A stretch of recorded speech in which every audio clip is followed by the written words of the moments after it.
Olá, sejam todos muito bem-vindos a mais uma aula de EBD. E hoje nós vamos falar sobre o colaborador integral do Reino de Deus. Temos aqui hoje conosco convidados que estão participando, que vão nos ajudar a compreender esse tema para esse tempo, em que nós vivemos, aonde os direitos humanos, os direitos trabalhistas, a forma como os empregados devem se comportar, a forma como os empregadores devem também se comportar diante dos seus funcionários da empresa. Você que é funcionário, hoje nós temos então colaboradores aqui, pessoas aqui também que vão nos ajudar. Hoje, Tayane, esposa de Pedro Paulo, que vai nos ajudar também participando. Seja bem-vinda, Thay. Olá, obrigada. Pedro Paulo, colaborador também, trabalha na rede, já trabalhou na rede pública, hoje trabalhando na rede privada, e tem como trazer exemplos e modelos e circunstâncias que ele mesmo viveu no dia a dia. Seja bem-vindo, Pedro. Obrigado. E aqui conosco também o pastor Ivan, o pastor que é responsável pelo Ministério da Adoração aqui na nossa igreja, e que também é um colaborador integral do Reino de Deus. Bem-vindo, Glória a Deus pastor. por isso, é um presente Amém. de Deus. Amém.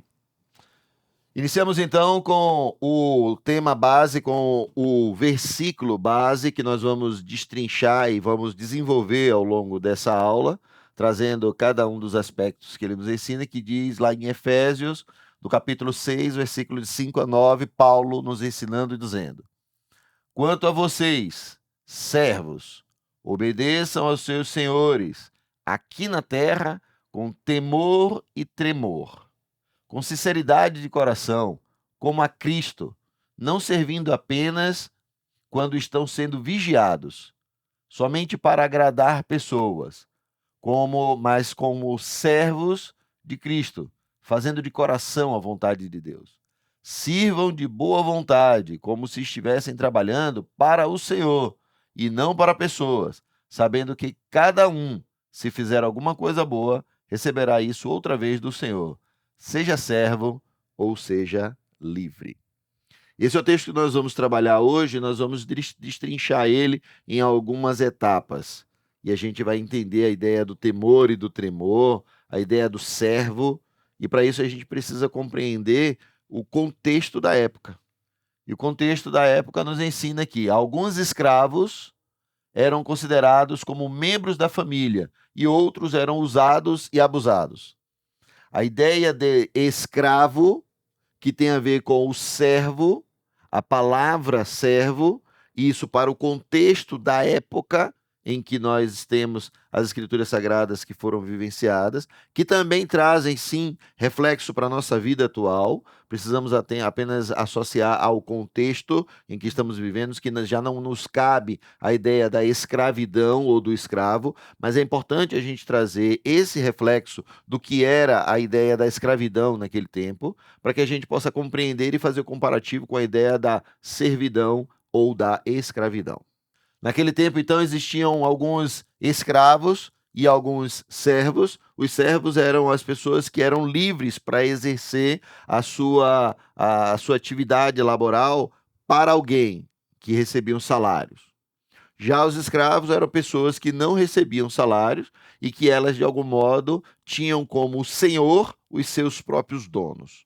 E aqui o nosso contexto atual não é de ninguém ser dono de ninguém, mas sim de nós sermos livres e de podermos exercer a nossa atividade laboral para uma empresa, para uma pessoa e receber os recursos como sendo o nosso salário. Naquele tempo existiam escravos que eram tratados como pessoas da família. Existiam também servos, pessoas que eram livres e que recebiam os seus salários e que eram tratadas como pessoas da família, com cordialidade. Mas existiam também pessoas más que exerciam um autoritarismo sobre a servidão ou sobre os escravos e que abusavam dessa relação. Hoje em dia, talvez a gente encontre algumas circunstâncias de abuso também. E é óbvio que se você encontrar algum tipo de abuso no ambiente onde você trabalha, você tem todo o direito, sim, de procurar os meios legais e até de mudar de emprego. Mas é importante que você não use como regra da sua vida e que você fica pulando de emprego em emprego porque você não consegue se adaptar em lugar nenhum e porque parece que todo mundo está te explorando. Porque talvez o erro não esteja em todo mundo, mas sim em você mesmo. Então, apenas cuidado para a gente não tornar uma exceção como uma regra de vida. Escravos desempenhavam papel vital para a sociedade. O White chega a comparar como se aquele tempo, por conta da escravidão e dos servos, era como se fosse a energia elétrica no tempo de hoje. A gente não consegue viver sem, porque a gente precisa daquilo, precisa daquelas pessoas exercendo aqueles trabalhos laborais que nós, de algum modo, hoje em dia desenvolvemos ou que pagamos para que alguém desenvolva para a gente.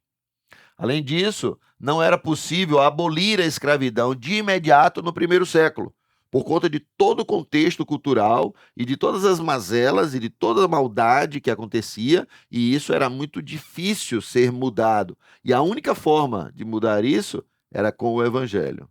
O Evangelho pode mudar, o Evangelho pode transformar. O próprio Deus nos ensina na sua palavra de que Deus não faz acepção de pessoas. E a escravidão fazia acepção de pessoas. Hoje em dia, para o tempo atual, nós precisamos ter de forma muito clara também a ideia de que a acepção de pessoas é pecado. Independente de cor, de raça, de qualidade, de trabalho, quantidade ou de capacidade, a acepção de pessoas é pecado. Os filósofos costumavam redigir códigos de comportamento beneficiando os senhores, os donos. Paulo revolucionou ao escrevê-los não somente para escravos, mas também para os senhores. Volto a dizer, o evangelho pode transformar, transformou, transforma hoje. Eu lembro bem de Paulo falando quando ele envia a carta dele para Filemon, falando sobre Onésimo. E ele pega e chega para Onésimo, para Filemon e diz: o que Onésimo te furtou, te retirou, você perdeu com ele. Aí Paulo pega e diz: coloque na minha conta. E quando Paulo fala isso, para mim, aquilo dali, aquela carta, é falando exatamente sobre a expressão máxima da graça de Deus. Paulo dizendo: coloque na minha conta o que ele te deve. É como Cristo estivesse dizendo: coloque na minha conta o pecado que você cometeu. Então, Paulo, ele revolucionou aquele tempo, escrevendo para pessoas que estavam no mais alto escalão, mas também para pessoas que eram servos. Obediência aos empregadores e líderes. Lá em Efésios, capítulo 6, versículo 5, o mesmo texto base que a gente usou, no início dele, o primeiro versículo que a gente vai lendo, fala: quanto a vocês, servos, obedeçam a seus senhores aqui na terra com temor e tremor. Servos aqui, em algumas traduções, fala a ideia de escravos, que não cabe para o nosso tempo presente, e servos como sendo pessoas que são colaboradoras integrais do reino de Deus, que estão exercendo a sua atividade laboral, a sua capacidade, aquilo que você foi capacitado, que você estudou, que você foi treinado e que você exerce, e por isso você recebe um salário. E por isso você recebe os proventos financeiros. É importante que todo mundo saiba, eu já falei algumas vezes aqui, de que nós não trabalhamos por causa do dinheiro. Nós recebemos o dinheiro porque trabalhamos. E é diferente. Totalmente diferente. E o texto diz de que nós devemos servir a esses senhores, aos donos da empresa, aos líderes, com temor e tremor. É a mesma conotação que Paulo usa em Filipenses, no capítulo 2, versículo 12 em diante, que ele diz: vivam a vossa salvação com temor e tremor. Temor, na Bíblia, é a ideia clara de medo. É a ideia clara de fobia. E em algum momento as pessoas até pensam, ou deturpam, ou ajustam, ou tentam mudar a intensidade da palavra temor, que é medo, como sendo respeito. Ninguém respeita se não tem medo, mas se tem respeito é porque tem medo. Porém, a nossa relação para com Deus de temor não é o temor, o medo que nós temos como horizontalmente podemos olhar para um outro ser humano. Jesus Cristo mesmo diz: não tenham medo do homem que pode matar o teu corpo, mas tenham medo do homem, do Senhor, que pode matar o teu corpo e lançar a tua alma no inferno. Ele fala sobre medo. Mas esse medo não é o medo da nossa relação sobre o porquê do que ele pode fazer. Nós não servimos a Deus por medo do que ele pode fazer sobre nós, mas por quem ele é para nós. O respeito que ele merece de cada um de nós. Temor é isso. O tremor é aquilo que nós vivenciamos de forma prática. Então é como se o temor fosse aquilo que está no nosso coração, a essência, o temor, o respeito que nós temos no nosso coração. E o tremor é aquilo que executamos. Nós ficamos trêmulos nas nossas pernas por conta de uma fraqueza, ficamos trêmulos no nosso corpo por causa do frio. Então, o tremor é o complemento do temor. Você se treme porque sentiu frio. Você tem tremor diante de Deus porque você tem temor a Deus.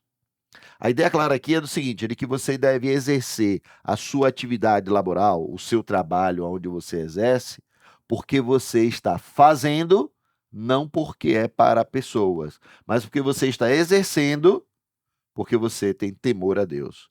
Você está servindo àquela pessoa, porque você está fazendo como para o Senhor. É como se o temor é a ideia da essência do seu coração, que é o seu temor a Deus. E o tremor é o que você executa. Então você faz com todo tremor, porque você respeita a Deus, porque você teme a Deus. Você faz o que faz com toda intensidade, porque você faz como para o Senhor, a quem você tem temor. Talvez, pastor Fábio, seria uma maneira da gente pensar e imaginar que como o nosso coração muitas vezes não entende que o pecado que a gente pensa muitas vezes que foi a desobediência, mas a desobediência, o ato de pegar aquela fruta, é a externalização daquilo que está no coração. Então, se eu tenho esse princípio de coração, primeiro é uma atitude de coração que me traz a uma atitude externa, prática, de vida, de vivência, né? É como a Bíblia diz que a fé sem obras, ela é morta. Se eu digo que creio e não vivo o que creio, não tem nenhum valor. Então, esse princípio fica muito claro quando eu vejo isso aí. Eu tenho, de fato, fé e temor que é externalizado em uma atitude física, uma atitude de vida, é algo que vai além daquilo que simplesmente eu penso, eu vivo o que creio. É muito, muito claro esse texto, na minha opinião. Perfeito. O tremor é a consequência do temor. O tremor é o que você executa, o que você faz, o que você sente, porque você tá vivenciando aquilo. E isso é baseado em quê? No que você tem como caráter, como característica dentro de você. Então, o seu temor a Deus faz você exercer com toda integridade aquilo que você recebe para fazer. Servos, obedeçam em tudo a seus senhores aqui na terra. E aqui é importante a gente avaliar, porque tem gente que às vezes está numa empresa e ele começa a selecionar aquilo que é ou que não é para ele fazer. E é óbvio que a gente não está falando e nem endossando aqui a ideia de desvio de função. Eu não estou falando sobre isso. Mas eu estou falando que até mesmo dentro da sua própria função, às vezes as pessoas ficam tentando selecionar o que devem ou o que não devem fazer. E aqui o texto diz: servos, empregados, obedeçam aos seus empregadores, aos seus líderes, em tudo aqui na terra. Se você está dentro da empresa, você precisa dar o seu melhor. Se você trabalha onde você trabalha, você é responsável pelo sucesso do lugar onde você trabalha. Se você executa uma atividade laboral ali, você é pago para isso, mas não é pelo dinheiro que você recebe, mas sim porque você faz parte de todo o processo. Obedeçam em tudo, façam tudo que tiver ao seu alcance. Já em Tito 2:9, Paulo diz: quanto a vós, servos, que sejam em tudo obedientes ao seu Senhor, dando-lhe motivo de satisfação, que não sejam respondões.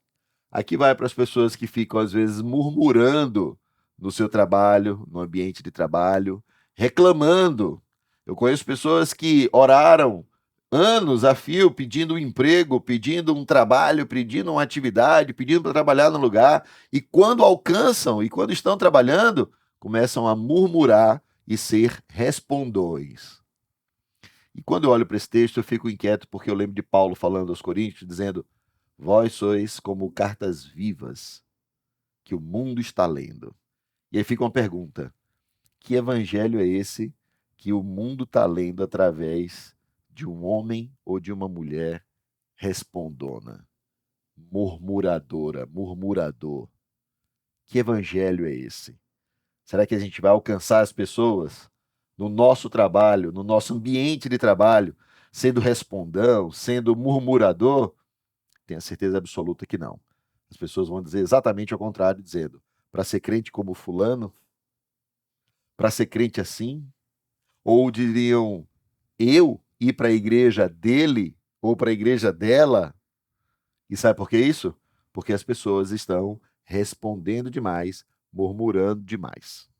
Ô, pastor Fábio, e o senhor comentando isso, me vem à mente algumas questões como quando a gente murmura, a pessoa que murmura, o murmurador, não imagina o que ele está dizendo. Em outras palavras, é que Deus não é justo. É verdade.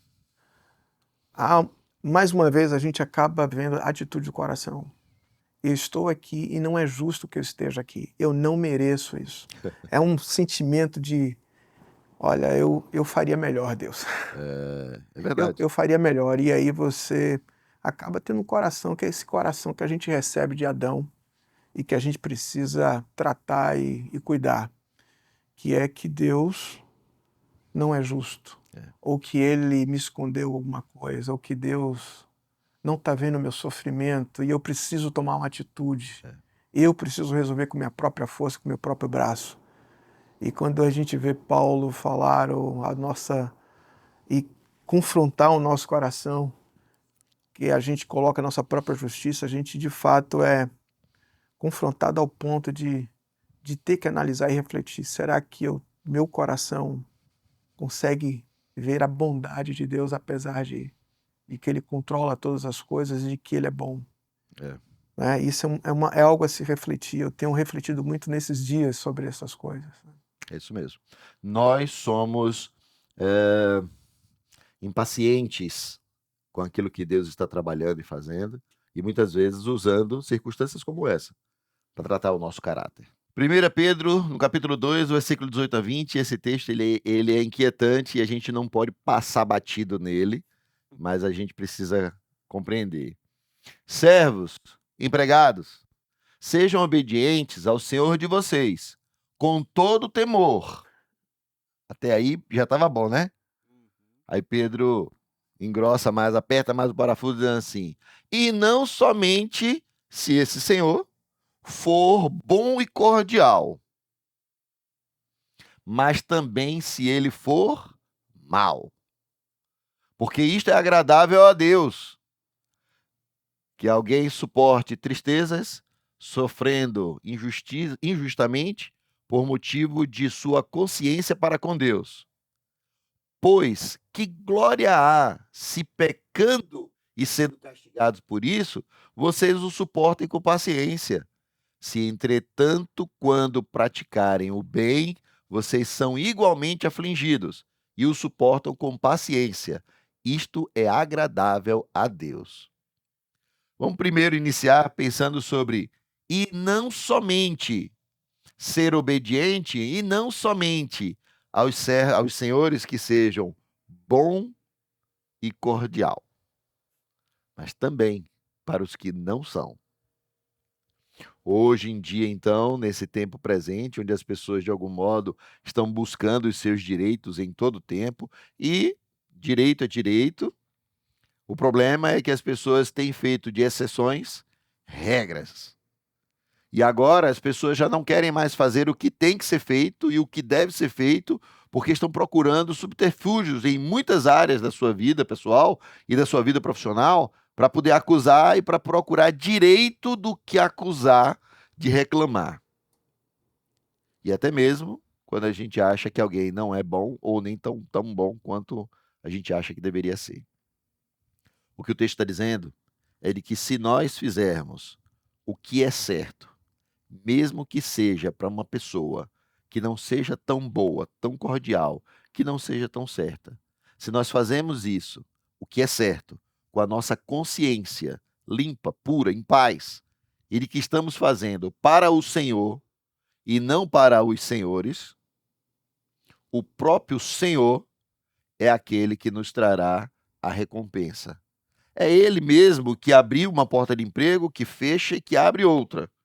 É Ele mesmo que nos coloca, nos tira e nos leva com um propósito.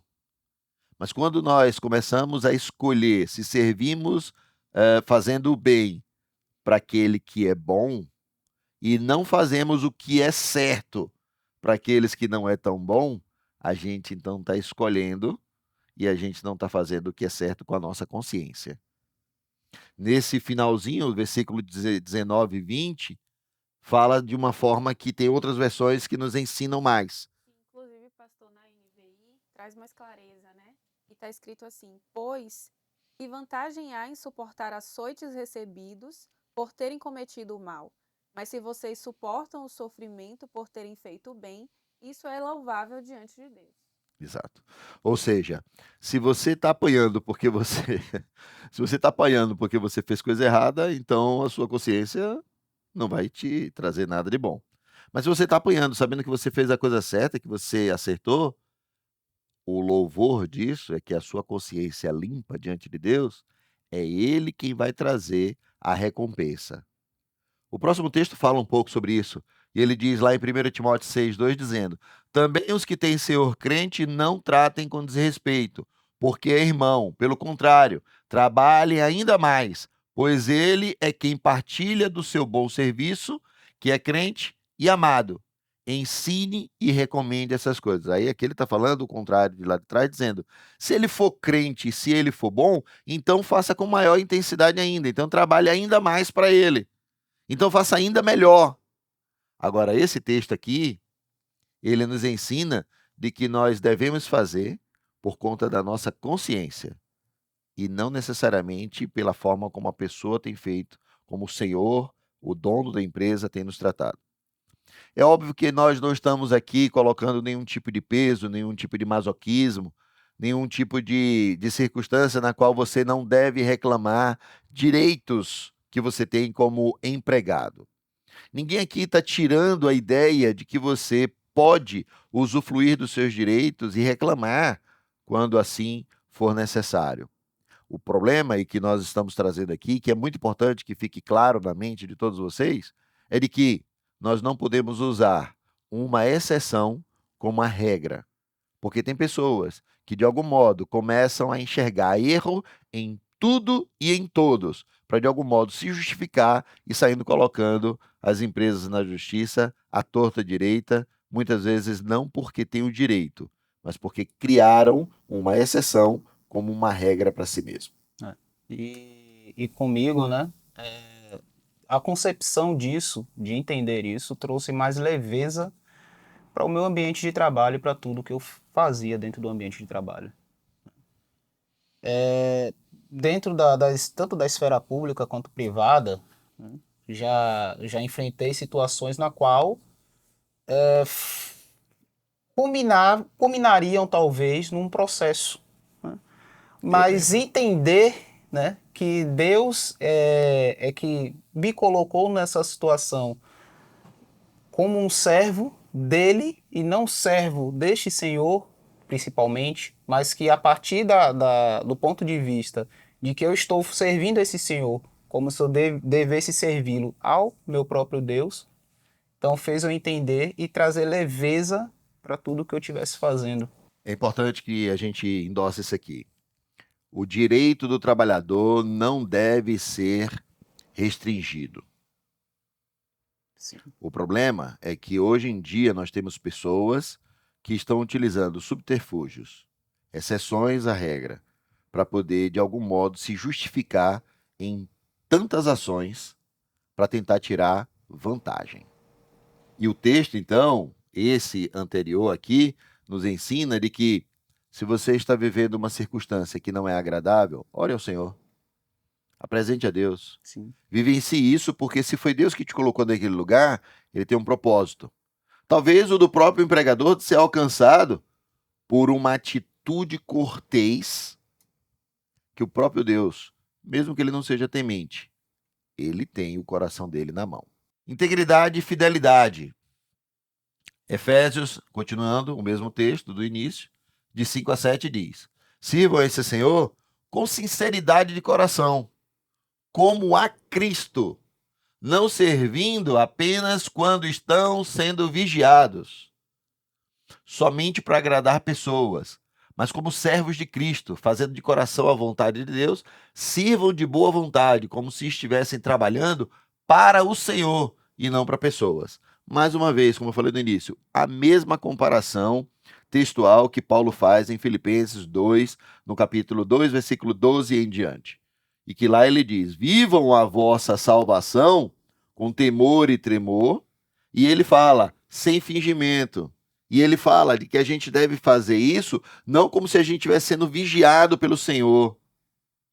Aqui ele traz a mesma ideia, dizendo: não sirva aos seus senhores, aos seus empregadores, à empresa onde você trabalha, aos seus líderes, fazendo o que é certo quando vocês estiverem sendo vigiados. Façam isso como para o Senhor, que está te vigiando, que está no lugar onde você está fazendo o certo ou errado, que está vendo tudo que você faz, que conhece o seu coração, que sabe da integridade do seu coração, e que quando as pessoas de algum modo estão fazendo o que é certo na frente das pessoas que vão de algum modo beneficiá-las ou dos seus chefes, elas estão fazendo de uma forma hipócrita. E essa é uma palavra tão bonita que ninguém gosta de ser chamado. Hipócrita. É aquela pessoa que de algum modo faz o que faz, não porque sabe que é o certo a fazer, mas porque sabe que, sendo vigiada, ela vai receber louvores, vai receber benesse, ela vai ser elogiada por aquilo. Nós não fazemos o que temos que fazer porque as pessoas estão nos vigiando.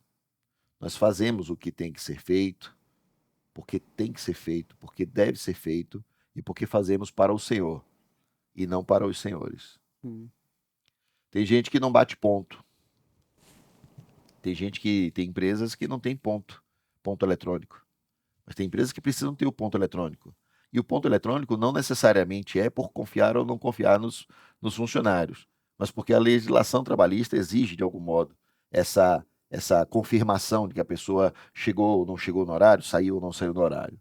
Mas empresas que talvez não precisem disso de acordo com o tamanho da empresa e que não tem ponto, as pessoas não chegam na hora porque tem ou não tem o ponto, mas elas chegam na hora porque elas sabem que tem que chegar, porque é o trabalho que ela tem que desenvolver, porque é o que ela foi chamada para fazer.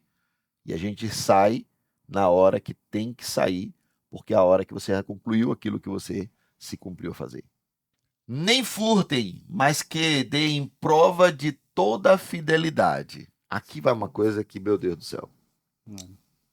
A pessoa tem que imprimir um trabalho do filho, trabalho da escola. Aí vai imprimir uma folha ou duas e a gente vai e fala com o chefe e pede, menos mal, tudo bem, tranquilo, ou a gente leva a folha, imprime. Enfim, é uma coisa simples. Tem gente que, ao contrário, tem que imprimir um módulo do filho, e aí um módulo de 100 páginas, e aí ele pega uma resma de papel, porque a empresa tem muito, então ele pode pegar lá. Seja imprimir 2 folhas ou imprimir uma resma de papel, tá errado. Não te pertence. É da empresa que você trabalha. Você não pode roubar, você não pode furtar, você não pode subtrair. Você não pode fazer isso porque isso não é uma prova de fidelidade. É uma caneta que não é sua, mas é a empresa que comprou e está lá para poder servir a você quando está na sua mesa de trabalho para você trabalhar. Use com fidelidade, use com integridade. É o cuidado com as coisas. Exatamente. É o cuidado com o computador que você trabalha. É o cuidado com a quantidade de leite que você vai colocar no cafezinho na hora que você vai lá na cantina. É a forma como você usa o banheiro. É a forma como você zela das coisas. Que de algum modo, seja pouco ou seja muito, você pode estar furtando e você pode não estar sendo fiel. E essa questão do cuidado é bem interessante, porque às vezes a gente não faz isso, né? A empresa tem muitas resmas de papel, então eu vou fazer aqui várias impressões para testar qual que vai ficar melhor. Eu lembro que no estágio, eu estagiei na fábrica de alimentos, e a gente não pode usar lá qualquer tipo de caneta, não podia usar com bocal, porque ele poderia cair no alimento. Então a empresa, ela dava canetas com cliquezinho para as pessoas e para todo mundo. Então, a empresa tinha várias caixinhas de caneta. E sempre tinha uma questão de funcionário vir até a sala da gente pedir mais canetas, né? Até um ponto que a gente teve que dar uma segurada, porque senão todo dia era uma caneta nova. Por quê? Porque perdia, colocava no bolso, esquecia em outro lugar. Então, esse cuidado também é uma forma de, quando não tem, a gente também furta, Isso né? mesmo. Porque não faríamos isso na nossa casa se fosse nosso. É verdade.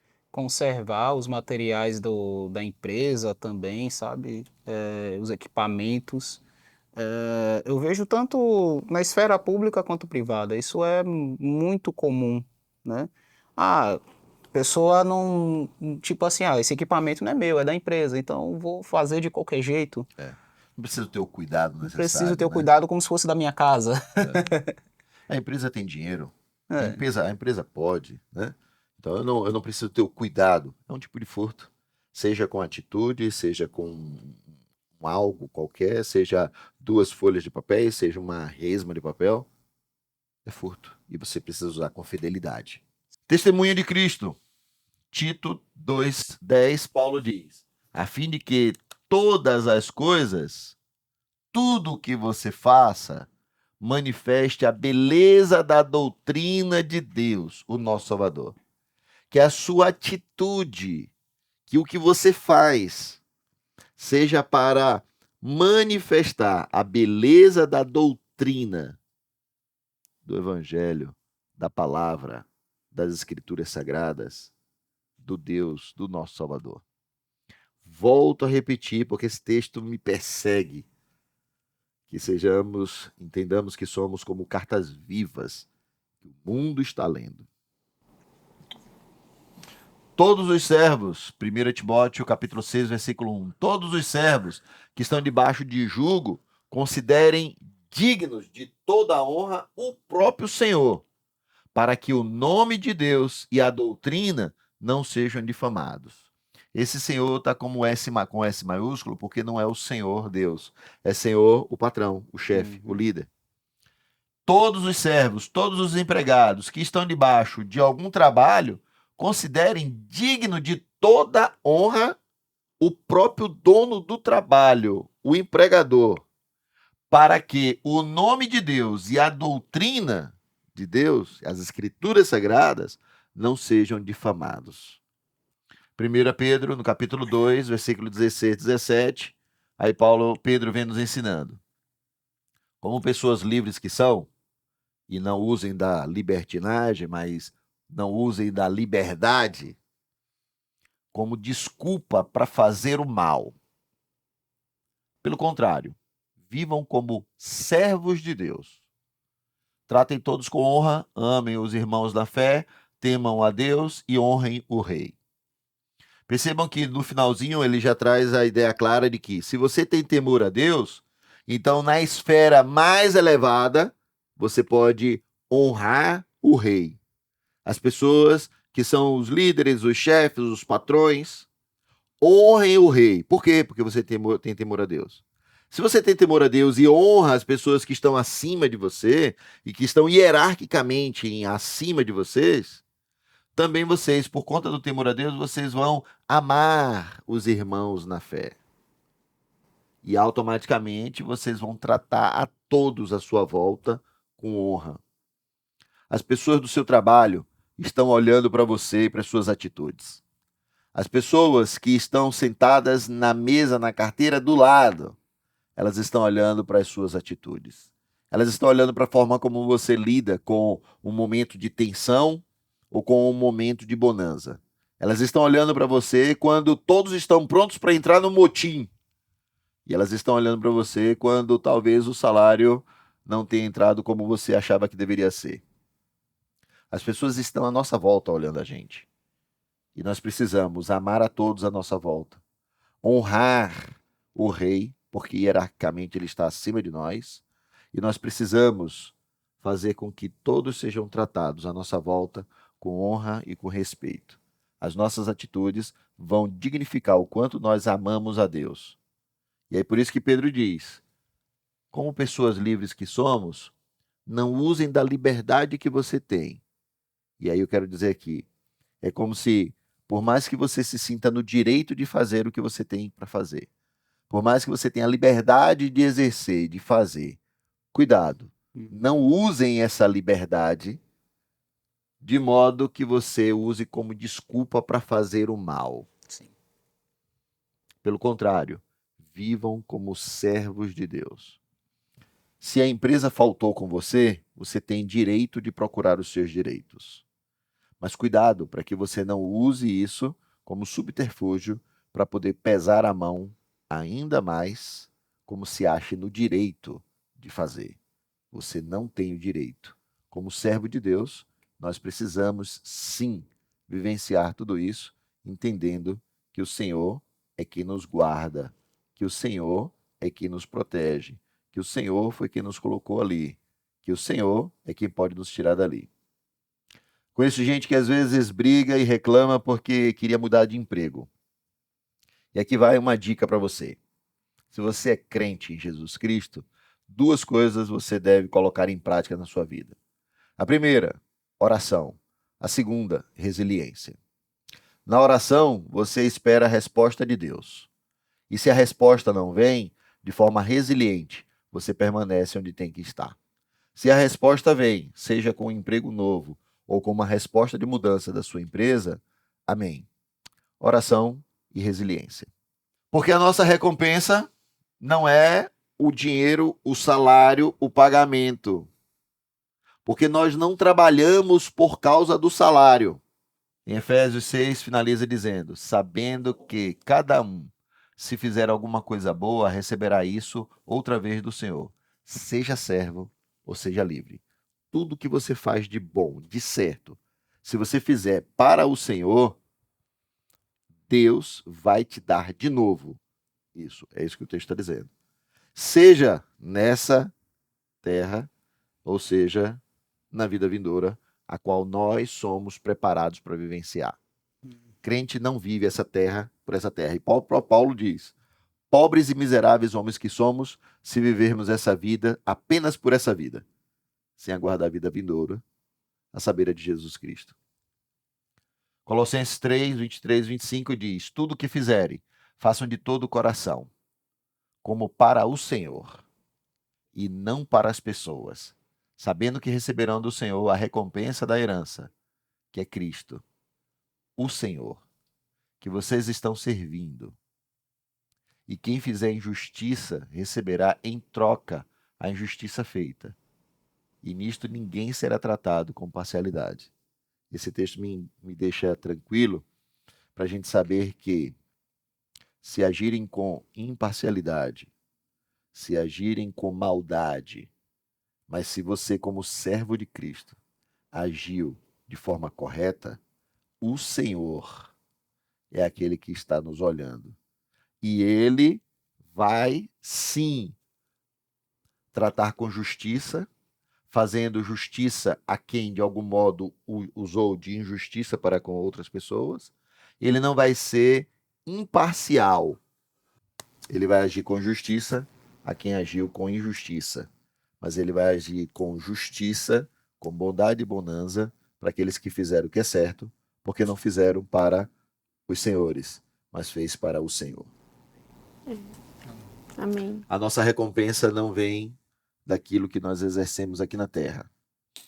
A nossa recompensa não vem do que nós recebemos como pagamento pelo que fazemos. A gente precisa ter de forma muito clara de que a gente não recebe o salário, a gente não trabalha para receber o salário. A gente recebe o salário porque a gente trabalha.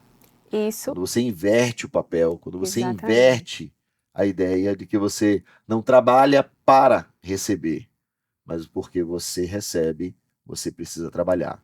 Isso muda completamente a sua forma de enxergar a vida. Isso muda e realmente é uma mudança de mentalidade. Porque quando a gente trabalha olhando para esse texto de Colossenses, eu até que sugiro aos irmãos que copiem, levem e coloquem assim nas suas mesas de trabalho, para quando a coisa estiver muito, muito difícil, que a gente leia. Porque é um texto que traz essa metanoia, né? Da gente olhar e dizer, não, eu estou aqui, mas eu estou aqui para o meu Deus. É como se as coisas fossem ficando mais leves. O trabalho ele vai ficando um pouco mais leve, porque a gente olha para o Senhor. Esse é sempre o olhar. Exatamente. Eu lembro também de uma fala que uma vez o pastor Wilson, numa mensagem, ele trouxe, né? Não era de que Deus o sustentava, não era que a gente era sustentado pelo nosso trabalho, mas na verdade Deus nos sustentava através do nosso trabalho. Exato. É importante que você tenha em mente, você não ganha porque trabalha, mas porque você ganha, você exerce o que você exerce. Você faz. Você faz o seu melhor. Porque quem te sustenta é o Senhor. Em todo o tempo. Na próxima aula nós vamos falar sobre e quando o adultério acontece. As 3 últimas aulas que teremos, vamos falar sobre adultério, divórcio e recasamento. Serão as 3 últimas aulas desse currículo da Teologia Paulina para a Família. Você é nosso convidado. Agora, de imediato, vai aparecer um QR Code que você pode apontar com a câmera do seu celular ou você pode clicar no link que vai aparecer no chat e você vai direto para a aula interativa. E você pode, então, lá discutir, falar, pensar e trazer outros textos acerca dessa temática que foi falada hoje sobre ser um colaborador integral do Reino de Deus aonde você está. Que Deus te abençoe e até a próxima aula, querendo Deus.